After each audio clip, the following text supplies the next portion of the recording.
بێئومێدی خەڵک و هەڵبژاردن لا نووسینی بێستون محەممەد ساڵح بەشی 12 بۆ یەقلی دەستە جەمعی قەراری تەندروست بدەین ئەم گۆشەیە بێئومێدی نییە نابگرێت واخستنی قەراری خەفەکراو نییە بۆ گەڕانەوە هەنگاو بەرەو دواوە یاخود بۆ لەباربردنی و دەرفەتەی لە پێشمانە بگراسۆیەکە بۆ کرانەوەی چەتروخانە یەقلی منوتۆی هاوڵاتی و هەستنەوەی خاڵە بۆ سەرپیتی دەستەواژە تەندروستەکان لە پێناو چاکەی گشتی و بەرژەوەندی باڵای گشتی و سەروەری قانون و سڕینەوەی هەقلی دەرەبەگی سیاسی و ئاشبەتاڵ لەڕێ وتە و حکمەتی هەندێک لە فەیلسوف و حەکیمەکان ئینسانەکان ئەو دەمەی قانون پەیڕەو دەکەن کە لە بڵندترن لە ئاژەڵەکان ئەو دەمەی لە قانون و عەداڵەت دوور دەکەونەوە بێزار و کەمتر لە باڵە و پلەی ئاژەڵەکان پێگەیانە هەر بەڕاستی خەڵک بۆ بێئومێدە دەسەڵات گۆڕان و نەوشیروان مستەفا کۆمەڵگەیان بەم دەردەبرن ئۆپۆزیسیۆن دەسەڵات ستەمکارە و بە هەمووان ڕێنوێنیان دەکەین کادری خۆفرۆش ستەم و تاکڕەوی حیزبەکەم وای کرد واز بهێن و درێژە بە خەبات بدەم لێرە وەزیری ئۆپۆزیسیۆنی خۆفرۆش ناچاریان کردم پەرلەمانتاری ئۆپۆزیسیۆنی خۆفرۆش سەرۆکی حیزبەکەم داوای کاری ناشەرعی لێ کردم بندیوار و سیخۆڕی حیزبی دەسەڵات بابە دەسەڵات و چەک و پارە لای کێ بێت و لە وەڕەکەی بۆ ئێمەتیا بێت وای نەیبڕێت لە ئەنگری سەگ و سەگباب خۆم بە قوربانی سەرۆکەکەم سەگی بەرقاپی بنەماڵەین کادری پێشکەوتووی حیزب قیادەی حەکیمی سەرۆک کوردستان بەم ڕۆژە گەیشتووە ئەندامی سەرکردایەتی حیزب سیاسەتی دوورمەودای جەنابی سەرۆک چۆکی بە ئەمریکا داداوە ئەندامی مەکتەبی سیاسی لە سۆحی ئاشایری و خوێنی قوربانیەکان پاکانە بۆ بکوژ و بنەماڵەی سەر بە حیزبەکەی دەکات دەسەڵاتی جێبەجێکردن لەم کابینەیەدا سەدان پرۆژەی خزمەتگوزاریمان پێشکەش بە هاوڵاتی کردووە پرۆژەی ڕووناکی ئاوی بەردەوام سیتی زۆر و زەوەند دەسەڵاتی تەشریعی سەرۆکی یەک لە خولەکان هێشتا سەری لە هێلکە نەجووقا بوو ئاودیوی دێگەڵەیان دەکرد لە وەڵام داوتی حکومڕانی بە کەسی نەخوێنەوار ناکرێت دواتر پەشیمەن بۆەوە وتی من کەی واموت و ئێستا بۆتە واعیز بە عینەکی چاوی کۆمپانیەکانی سیستمی حکومڕانی دەگۆڕێت تەبعەن بەنیازە دەسەڵاتی دادوەری لا حەولە وەلا قووە قانون سەروەرە دەستێوەردان نییە لێرەدا ئاوەستم بە ویژدانتان ئەوەی لای سەرەوە ئازاری تەواوی چین و توێژەکانی ئەم مەملەکەت و جەنگەڵی حکومڕانیە نین تەواوی چین و توێژەکان هەر لە شەقامەوە بیگرە تا دەگاتە سەنتەری بیرکردنەوە و لێکۆڵینەوەکانی زانکۆ و پەیمانگاکان ڕوبەڕووی فەسادی بە پلانکراوی ئەم شۆڕشە شکست خواردووی سەرانی دەرەبەگی کورد میلەت باجەکەی نادات عەقڵی دەسەڵاتی کوردی هێشتا گینگڵ دەخۆن بۆ خڕکردنەوەی دەنگی دەنگدەر لە بارەگا حیزبی و سەنتەر و ڕێکخراوەکانی کۆمەڵی مەدەنی و سەندیکا جۆر بە جۆرە فاستەکانی کە هەن و ڕەفیق حیزبیەکان هێشتا خەریکی حیکایەتی سەرتەنووری ئاوی ئاراستن هێشتا لە ڕووتان دێت بڵێن خەڵک بۆ بێئومێدە ئەوەی باس نەیکرد مێژووی چەکداری شکست خواردووی ئەم چەردەیە بە خەڵکی ئەم مەملەکەتەی کرد سیاسەتی دەرەبەگی سیاسی ئێستا لە ژیانەوەی هۆز و خێڵ بەردەوامە سەدان مەفرەزە خاسە و سەرک فۆجی خەفیفە بە نمونەوە کابرای هەرکی لێکردوین بە کاریزما و پاڵەوان و کۆکردنەوەی عەشرەت و بەستنی چەک و کۆکردنەوەی جبەخانە و شەڕە دەنووکی پێدەکەن پێشانگای ئۆتۆمۆبیل و قاچاقچی چەک و فیشک و ماڵی دزرا و سیاسی بە هەدەردراوی ئەم گەلە بزانن ئەم دەسەڵاتە توحفەیە لە جەهل خەریکی چین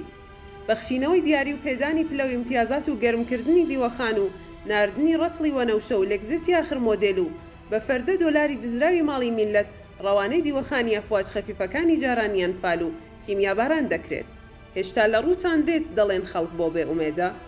وەرن بە ئیختیفا خۆتان بکەن بە هەردا و دەستگایەکی ئەم مەملەکەتە بایکۆتە باری دارایی و نەبوونی چۆکی بە هەمووان دایەوە حیزب هێشتا بازاڕگەرمی بۆ ڕاپێچکردنی دۆست و لایەنگرانی بۆ هەڵبژاردن دەکات و ئامادەباشی بۆ هەڵبژاردن خەریکن هەر کاندیدی گامێش ئاسایە بە خەڵک و خوای دەناسێنن هێشتا هەر لە ڕووتان دێت دەڵێن خەڵک بۆ بێئومێدە دەسەڵات پلان و پیلانی داڕشتووە ئۆپۆزیسیۆنی بازرگان و مقەدەسکراوی فاسد بە پای پیلان جێبەجێ و ڕێکارەکانی بێئومێدی گیراوەتە بەر لەم سەری چەپ تا و سەری ڕاست و محافیزەکار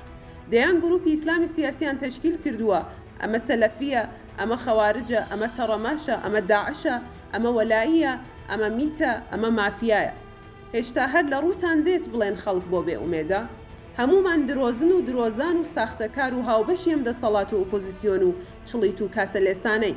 خەڵک بۆ بێتە سەر شەقام خۆ پیژاندان بکات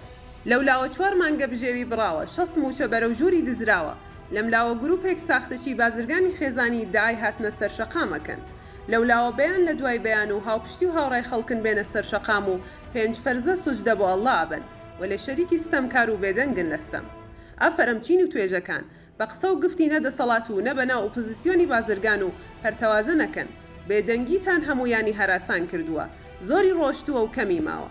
ڕێگەی دروست سەروەری قانون و دادگاکان و دەسەڵاتی دادوەریە. هەر وڵات و مەملەکەتێک خەڵکەکەیان دەستەواژەیە بکاتە مانیشتی کەرامەت و بەردەوامی ژیان و سەربەرزی تاکی و سەرقاڵی خۆچەکردن بن بە معریفەی مەدەنیانە، سیستمی حکمڕانی ئازادی بە پرانسیپ و بە پرۆسێس ئەمەلی بەرهەم دەهێنن. مۆنتێسیکۆ نەهجی بۆچوونەکانی لە هێنانەکایە حکم و سیستمێکی حکمڕانی لە دیدی سۆسیۆلۆژیاوە بۆ حکمڕانی ڕوانیوە، واتە ئینسانەکان دەبێت مێژووی گەلەکەیان بخوێننەوە و هەڵە و نەهامەتیەکان وەلانێن و نەچنەوە سەری و مێژووی ئایندەیان تەبەنی بکەن لەسەر ئەمری واقع و چاکەی گشتی و بەرژەوەندی گشتی. ئەو دامەزرێنەری قانونی وەزعی بووە. ئەو دەستور و قانونانەی کە ئەمڕۆ تەواوی بەشەریەت هەریەک لە سنووری خۆی کۆمەڵگەی پێڕێک دەخرێت و دەسەڵات و تایبەتمەندێتی و دیاریکردنی سزاکان بۆ لادەر و ناقانونی دیاری دەکات و بنەمای جیاکردنەوەی دەسەڵاتەکانی کردوتە ئەمری واقعی گەلان. بەندە هەرگیز چین و توێژەکانی گەلەکان بەبێ ئومێد لە قەڵەم نادەم. بە پێچەوانەوە ئێستا تەواوی چین و توێژەکان لە وتوێژ و ڕاگۆڕینەوە و هەڵوێست وەرگرتنن، وەلێ بە بێدەنگی، چونکە کەس هیچی نەماوە لە کیسی بچێت. تەنها شتێک ماوە شکۆی کەرامەت و شەریعەتی ئەخلاقی تاکی کورد لە ململانەدایە لە تەکناخی خۆی، کەی کاتی هات زریانی بێدەنگی تۆزی دەسەڵات و ئۆپۆزیسیۆنی ساختە و بازرگان و مقەدەس بەرەو زبڵدانی مێژووی شکست خواردوو دەکرێن. خۆشحاڵم بە بێدەنگی چین و توێژەکان پاڵپشتی دەسەڵاتی شکست خوارد و ئۆپۆزیسیۆنی پەرتەوازە و بازرگان و مقەدەس ناکەن و خەریکی شکاندنی بتە بە پیرۆزکراوەکانی دەسەڵات و ئۆپۆزیسیۆنی ساختن. میلەت ڕێچکەی کاروانی نەجات تەبەنی دەکات و چاوەڕێی دەرەچەی سەرفرازین.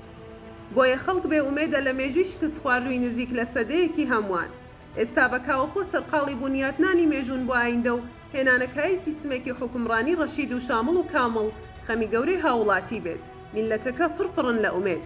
ئەحمەد موختار جاف لە کۆپلەیەکدا دەبێژێت دێتە گوێم دەنگی بە سۆز و شیوەن و گریانەوە، ناڵەی دڵمە لە حەسرەت خاکی کوردستانەوە، لانەواز و بێکەس و مەزلومن ئێستا قەومی کورد، گا بەدەستی تورکەکان و گا بەدەستی ئێرانەوە. تێگەیشتن بۆ دەسەڵات و ئۆپۆزیسیۆنی عەوام واقیعەن شکست خواردوو سەهلە. بەردەوامی.